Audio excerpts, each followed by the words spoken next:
So, ngayon, it's me, Aba, and ngayon nagwawalis po ako. And si Kuya po, tulog lang siya ng tulog. So, tatapon na natin itong minamalis ko. Tapon na natin.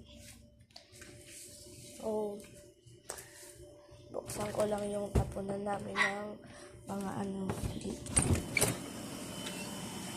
Yan. Sino nga pala namin din, guys. So, puntahan natin siya para naman makita nyo siya. Natulog na siya talaga.